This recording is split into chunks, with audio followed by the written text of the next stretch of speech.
ये मुकाबला है कांटे का और इस बात की पूरी गारंटी है। तो सोचिए मत, जल्दी से बनाइए अपनी favourite team only on my team 11, India की अपनी फैंटेसी। आपको बताएं, पंचायत चुनाव को लेकर एक बड़ी खबर सामने आ रही है। 3848 ग्राम पंचायतों में चुनाव की अधिसूचना जारी। मतदान केंद्रों पर मतदाताओं की संख्या 1100 से घटाकर 900। इसी के साथ बढ़ा दी गई है मतदान केंद्रों की संख्या भी। आयोग ने मतदान के समय में भी 1 घंटे की बढ़ोतरी की। अमूमन चुनाव 8 बजे से 5 बजे तक होते हैं जो समय है, लेकिन इस बार बढ़ाया गया है 1 घंटा समय। इस बार चुनाव होंगे सुबह 7:30 बजे से शाम 5:30 बजे तक। मतदाता सोशल डिस्टेंसिंग की पालना करते हुए ही मतदान करेंगे।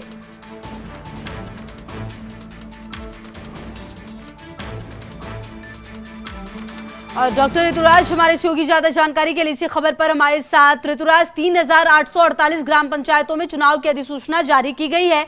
कई महत्वपूर्ण बदलाव हुए हैं, काफी कुछ देखने को मिल रहा है।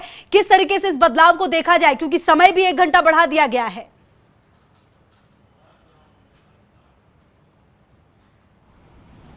देखिए, बड़ी मुश्किल से हम कहेंगे कि इसको लेकर काफ़ी मशक्क़त की गई और कोर्ट में भी मामला चला और आखिरकार जब कोरोना का संक्रमण बहुत तेज़ी से फैल रहा था तब ये चुनाव टालने पड़े।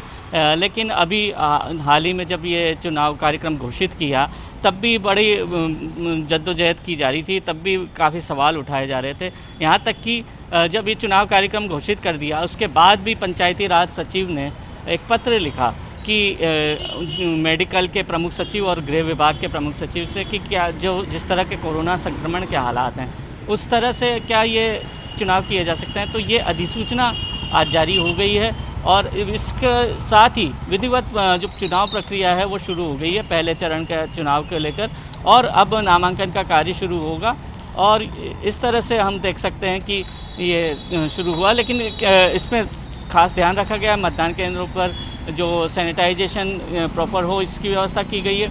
जो कतार जो लगती है उसमें सोशल डिस्टेंसिंग की पालना हो इसका ध्यान रखे जाने के लिए निर्देश दिए गए हैं। साथ ही जो मतदान का जो समय है वो भी बढ़ा दिया गया है, 1 घंटा समय बढ़ाया गया है। तो इस तरह से हम देख सकते हैं कि इसमें काफ़ी बदलाव किए गए हैं। जो 1100 की संख्या पर मतदाताओं की संख्या पर बूथ बनते थे अब वो 900 की संख्या पर ही बन रहे हैं। तो जाहिर सी बात है कि मतदान केंद्रों में भी बढ़ोतरी हुई है।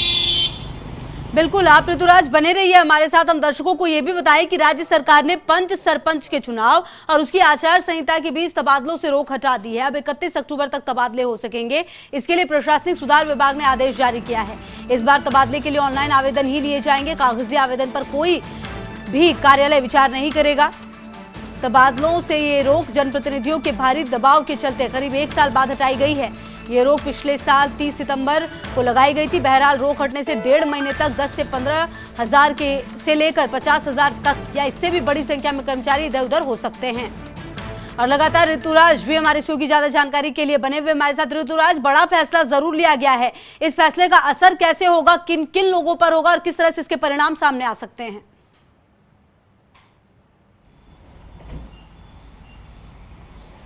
देखिए, चुनाव की बेला है। अगर हम देख सकते हैं कि पंच सरपंच के चुनाव की चूँकि अधिसूचना जारी हो गई है और इसको देखते हुए और चूँकि अभी कोरोना का समय चल रहा था और सियासी संकट भी बीच में था, तो इस वजह से जो ज़रूरी तबादले थे, जो हम कह सकते हैं कार्यकर्ताओं की जो दबाव था और कार्यकर्ता काफ़ी समय से मंसूबे बांधे बैठे हुए थे और जो कार्यकर्ताओं के साथ एक पूरा समूह रहता है जो कांग्रेस पार्टी को सपोर्ट कर रहा था या सरकार को सपोर्ट कर रहा है, तो उनका भी एक इच्छा होती है कि हमारे जो चहेते हैं वो इधर से उधर हम वक्त आने पर कर सकें। तो तबादलों पर चूँकि रोक लगी हुई थी, 30 सितंबर 2019 को तबादले पर रोक थी और करीब जब 2018 में मार्च में तबादलों पर ये रोक हटाई गई थी जब राज्य सरकार थी, तब 30 सितंबर 2019 से ये रोक लगाई गई थी। 10 सितंबर 2019 को जब गहलोत सरकार आई तब ये आदेश निकाला गया था, तब रोक लगा दी गई थी।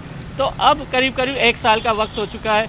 ऐसे में कई जो मंसूबे हैं वो हिरनी कुलाचे भर रहे हैं और ऐसे में ये प्रक्रिया चूँकि शुरू की जानी थी। जो हाल ही में जो फीडबैक कार्यक्रम हुआ था, अजय माकन का दौरा हुआ था और फीडबैक कार्यक्रम में बार बार कार्यकर्ताओं ने ये मांग की थी कि ये तबादले खोल दिए जाएं जिससे कि चाहते व्यक्ति इधर से उधर हो सकें और एक पूरा माहौल बन सके कांग्रेस के पक्ष में।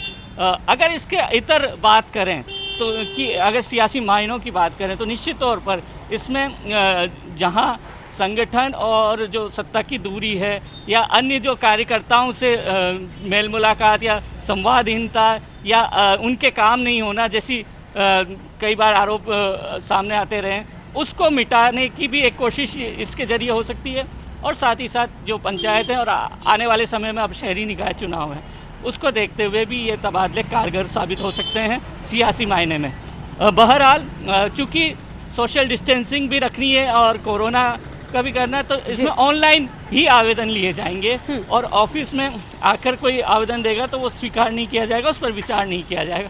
कोई भी कार्यालय इस पर विचार नहीं करेगा कि कागजी कोई हो और उस पर विचार किया जाए। और साथ में ये भी कहा गया है कि जो आचार संहिता है पंचायत क्षेत्रों में, उसका पालन करते हुए ये तबादले किए जाएंगे। यानी कि जिस पंचायत क्षेत्र में जो कई सारे बदलाव हैं और कई बड़े फैसले जरूर लिए गए हैं। शुक्रिया ऋतुराज आपका इन तमाम जानकारियों के लिए।